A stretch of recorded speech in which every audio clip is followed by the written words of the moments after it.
साहिब सलाम। भारत का इतिहास महान राजाओं और उनकी कहानियों से भरा पड़ा है, लेकिन सच कहूं तो कुछ कहानियां समय की धूल में कहीं खोसी जाती हैं। तो चलिए आज हम बघेल वंश के एक ऐसे ही शानदार अध्याय को फिर से ताजा करते हैं। तो सवाल उठता है, आखिर ये महाराजा अमर सिंह थे कौन? दरअसल ये कहानी है 17वीं सदी के रीवा के एक ऐसे शासक की जिनकी विरासत आज भी हमारे इतिहास का एक अहम हिस्सा है। किसी भी शख्सियत को समझने के लिए सबसे पहले उनके दौर को, उनके जमाने को समझना बहुत जरूरी होता है। तो आइए पहले महाराजा अमर सिंह के जीवन की कुछ जरूरी तारीखों पर एक नजर डालते हैं। तो ये है उनके जीवन का एक खाका। 1583 में जन्म से लेकर 1640 में उनके निधन तक उनके 16 साल के शासनकाल में कुछ बहुत ही अहम घटनाएं हुईं। ऐसी घटनाएं जिन्होंने न सिर्फ रीवा पर बल्कि पूरे इलाके पर अपनी एक गहरी छाप छोड़ी। अब बात करते हैं उनके शासन की। देखिए, सिंहासन पर बैठना एक बात है, लेकिन उस जमाने के मुश्किल सियासी माहौल में टिके रहना बिल्कुल दूसरी बात। चलिए देखते हैं कि उन्होंने ये सब कैसे संभाला। तो साल 1624 में अपने पिता महाराज विक्रमादित्य के निधन के बाद अमर सिंह ने रीवा की बागडोर संभाली।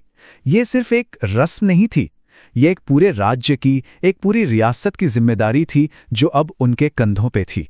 उनकी सबसे बड़ी समझदारी और कूटनीति का सबसे अहम हिस्सा था मुगलों के साथ अच्छे रिश्ते बनाए रखना।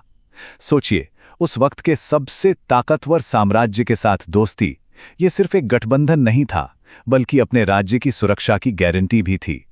और इस दोस्ती की असली परीक्षा हुई 1626 में, जब ओरछा के राजा जुझार सिंह बुंदेला ने बगावत कर दी। तब महाराजा अमर सिंह अपनी सेना के साथ मुगलों के साथ खड़े हुए और इस विद्रोह को दबाने में एक बहुत ही अहम किरदार निभाया। लेकिन जानते हैं, एक शासक की विरासत सिर्फ जंग के मैदान में ही नहीं लिखी जाती। असली विरासत तो पत्थरों, इमारतों और कला में जिंदा रहती है। जी हां, महाराजा ने अमरपाटन में एक भव्य गढ़ी यानी एक किला और एक बहुत बड़ा तालाब बनवाया। ये सिर्फ ईंट और पत्थर की इमारतें नहीं थीं, बल्कि आने वाली नस्लों के लिए छोड़ी गई एक निशानी थी। और उनकी छाप कितनी गहरी थी, इसका सबसे बड़ा सबूत यह है कि वो जगह आज भी अमरपाटन के नाम से जानी जाती है, मतलब अमर का शहर। सोचिए, सैकड़ों साल बाद भी उनका नाम उस शहर की पहचान है।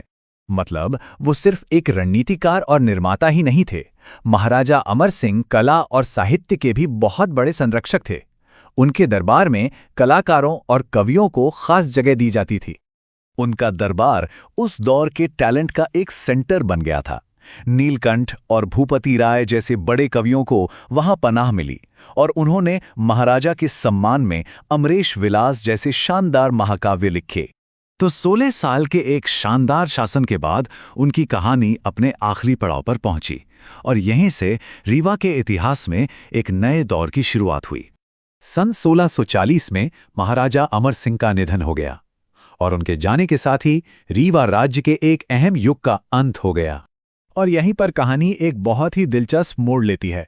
महाराजा के बाद रीवा की गद्दी पर बैठे उनके बेटे अनूप सिंह, और जानते हैं उनकी उम्र क्या थी? महज 16 साल। सोचिए, एक टीनेजर के कंधों पर पूरे राज्य का बोझ आ गया था। और ये बात हमें एक बहुत बड़े सवाल के साथ छोड़ जाती है, इतनी कम उम्र में राजकुमार अनूप सिंह ने इस भारी जिम्मेदारी को कैसे निभाया होगा? ये सिर्फ एक राजा की कहानी नहीं, बल्कि एक पीढ़ी से दूसरी पीढ़ी तक मिलने वाली विरासत और उसके दबाव की कहानी है।